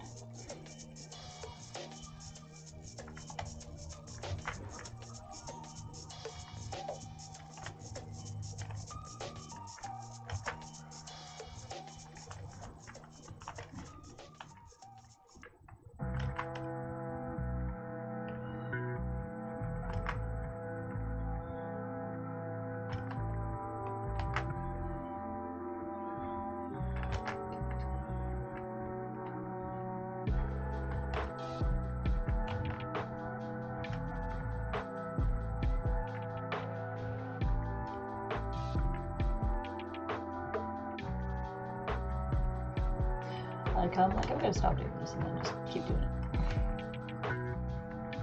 Like I said, drawing hair is very fun for me. I can definitely get a little too focused on doing it, but at least I'm usually having fun. Hey, puppy girl, you getting up, baby?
can ink the dark side of her hair since she has like two-toned hair.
And I'm gonna go shut the door because the children sound really loud to me. So, Loki, you're in charge of the stream for a minute.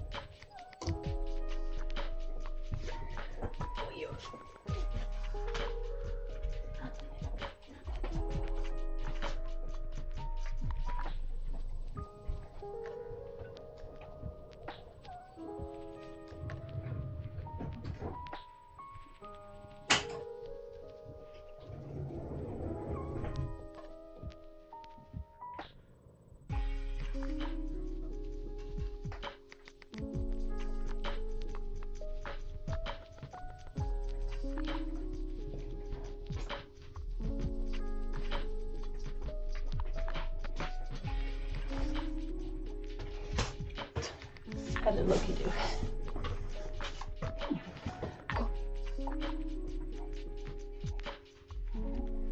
I know you got a cat food. What more do you want?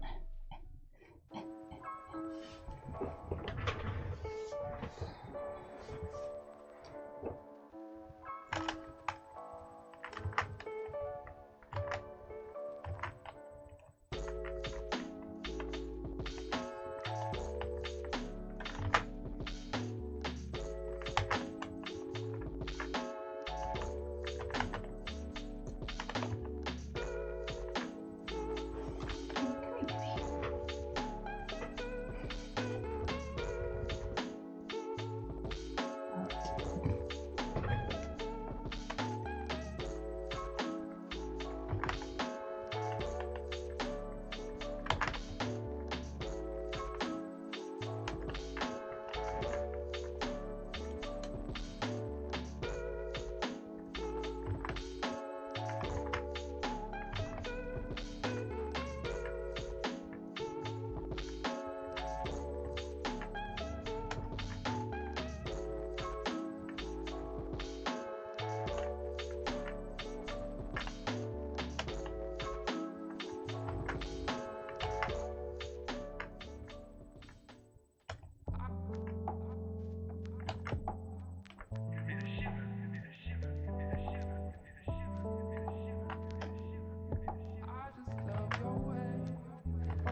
As I said, I'm doing something kind of dumb here, but I am not committed to it.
That's annoying. This is...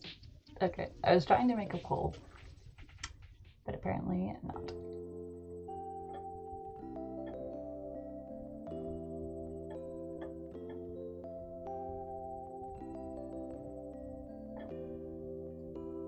I'm kind of confused. What am I supposed to do here, Mother?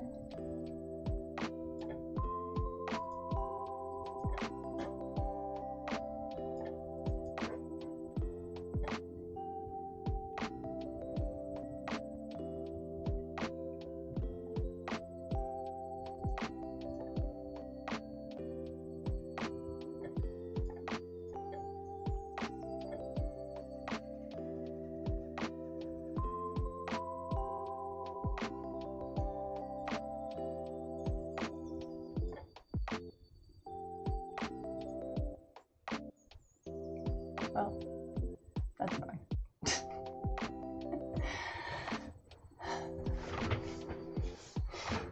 I'm not sure if you can do like a poll in chat or if it has to be like on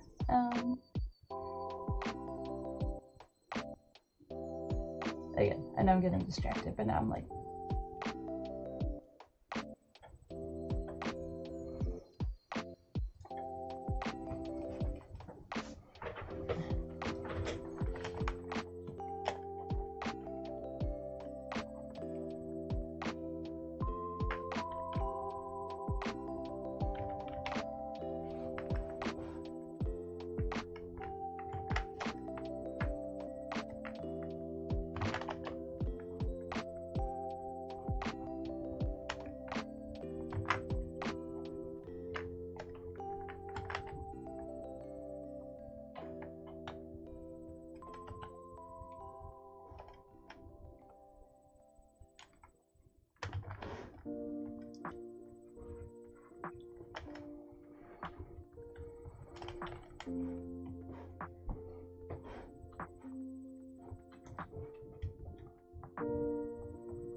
The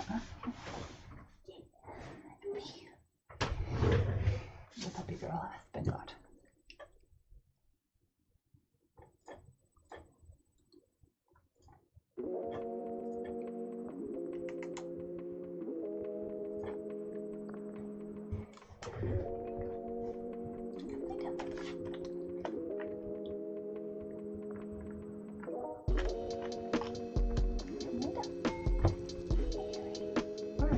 Where are you? Oh, okay, maybe not right.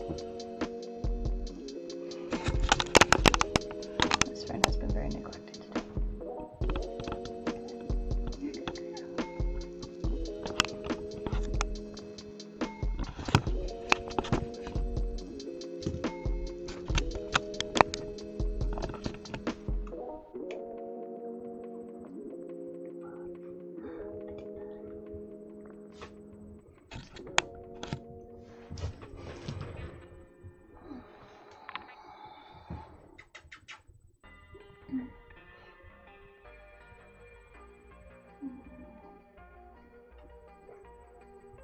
Might go till 9 o'clock. I feel like that is pretty decent stream. That'll have been like 3 hours, I guess. So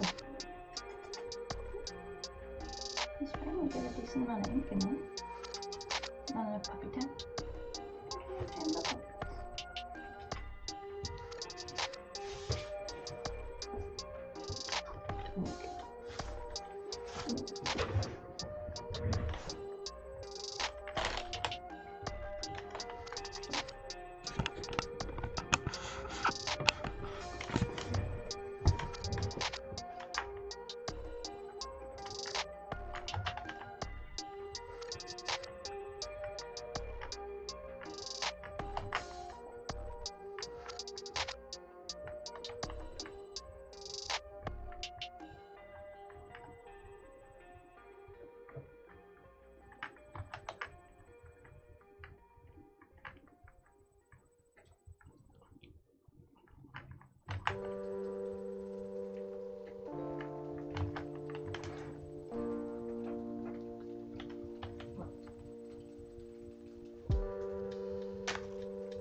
I miss Charlotte.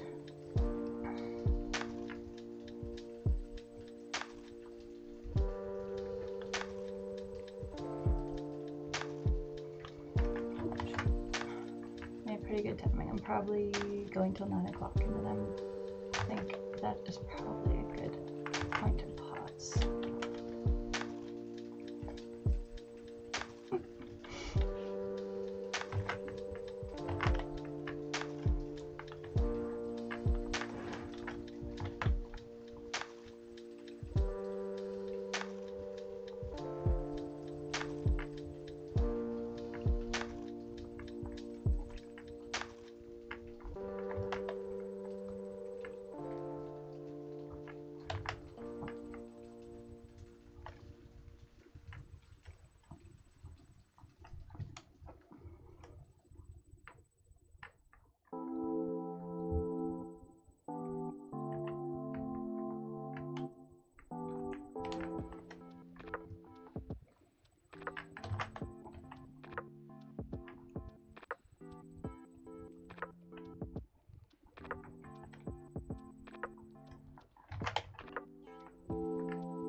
Yeah, how is Abby doing for now?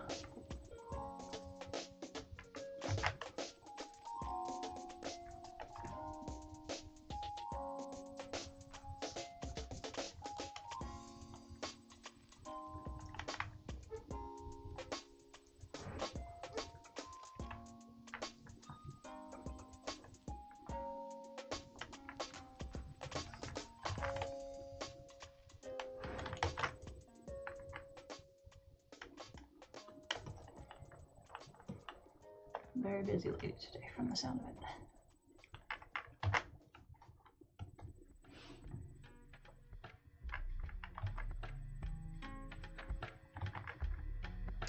Oh, that's awesome. That's so good to hear. So earlier today, I joined my friend Abby, aka Rogue Witch, who's doing a stream to raise money for some medical costs that she has. That sounds like it's kind of a big deal because it's like stuff that could improve her quality of life quite a bit. So yeah, as I said, that's really, really good to hear. Hopefully she makes even more for the rest of the night, because I know that she was planning on doing like till 3 a.m. or something, which is intense.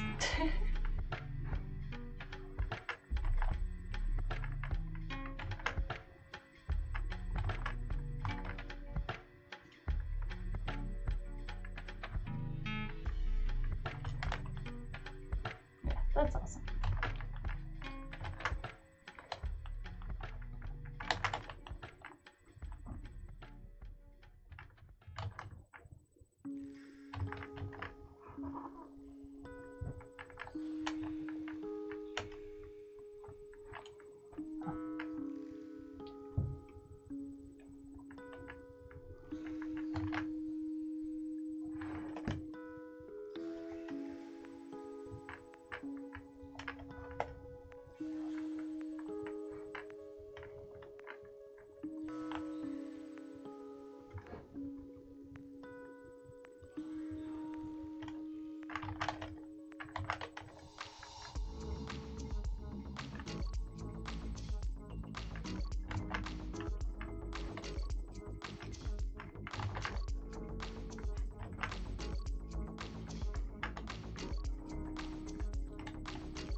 boy.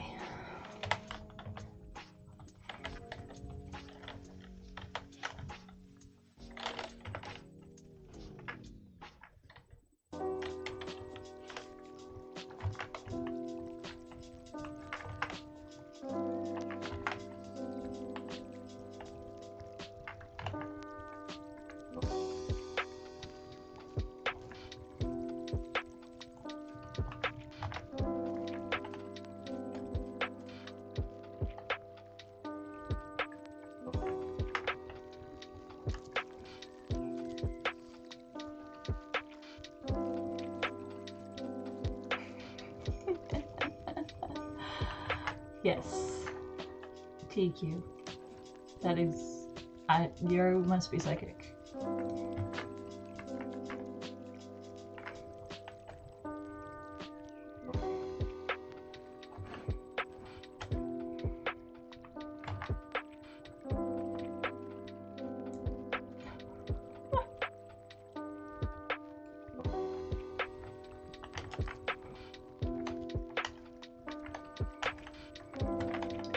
I will say that I am very lazy about drawing, like, dollar bills.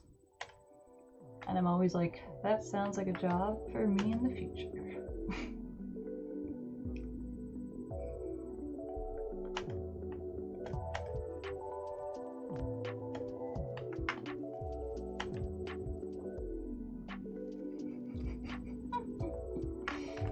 It's too real.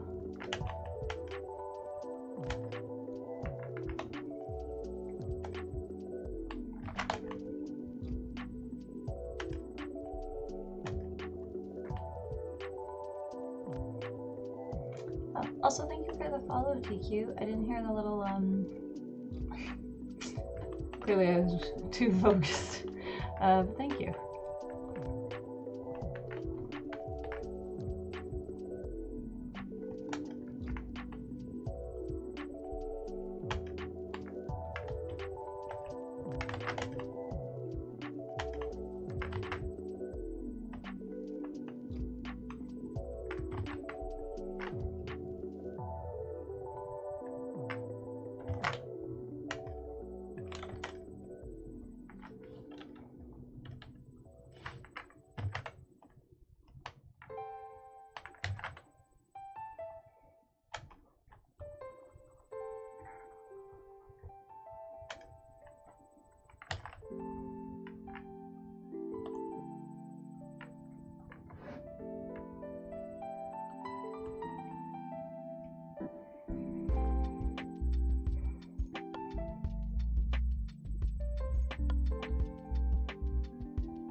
feel like it is 9 o'clock and got most of the way done on this, so I feel like, at least, well, on the line art at least.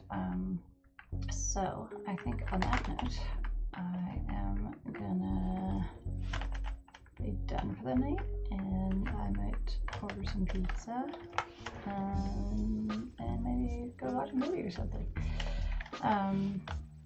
So I'm debating for tomorrow if I want to do something on stream, because that will be my 7th day, and then that's my last requirement for now. I need to make affiliate, or I could wait till Friday. So I'm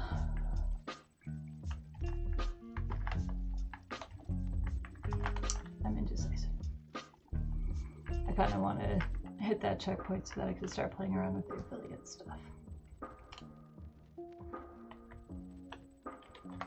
But okay, I will definitely be posting just to let you kind of know what's going on. And yeah, thank you very much for folks who tuned in. Anybody who's a new follow. that's the way to do it, TQ. Let post Pizza Jen the wisdom that will surely be imbued in her at that time.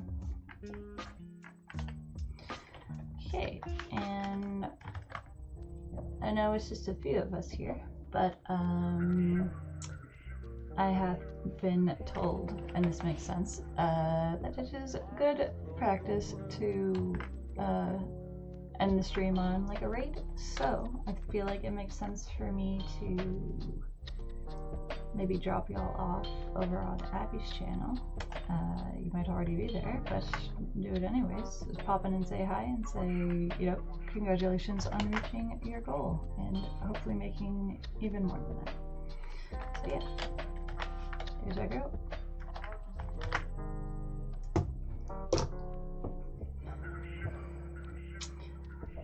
I haven't actually done a raid on someone else before, so hopefully it'll be easy and not at all confusing or something that I have to troubleshoot, because I could do without that.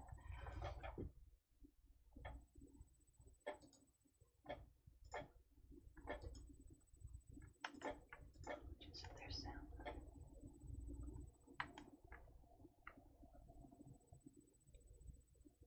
No, it says that brother's offline.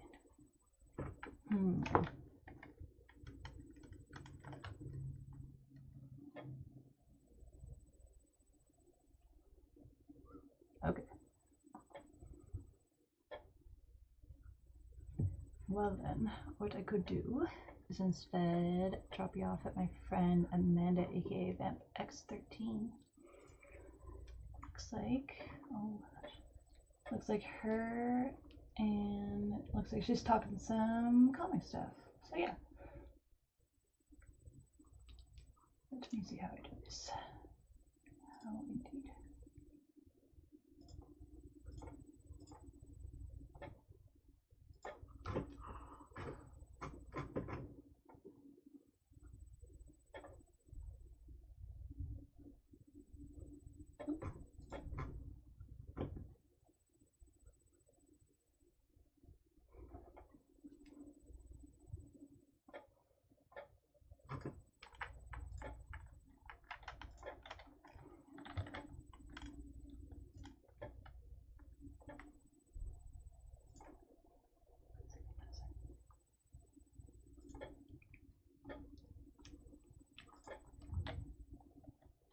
God, he needs so many different things open here.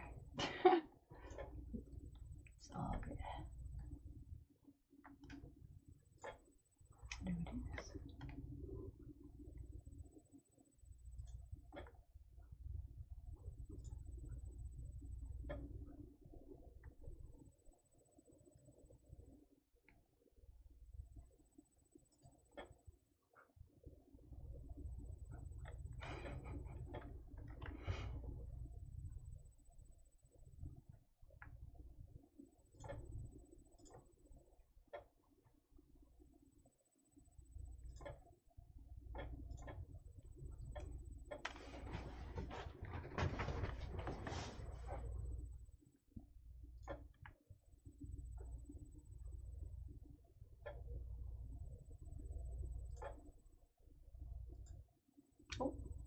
I know.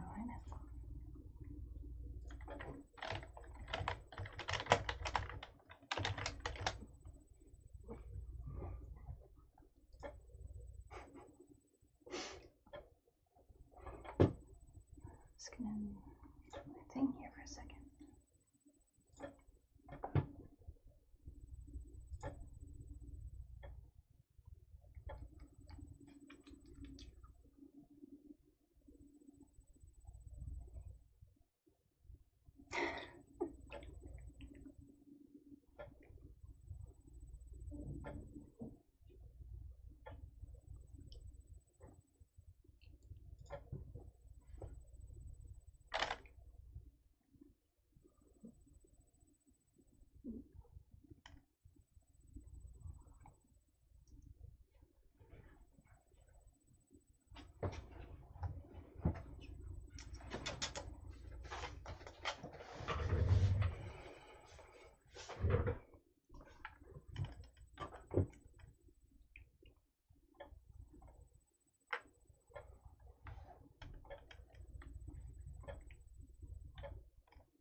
Okay.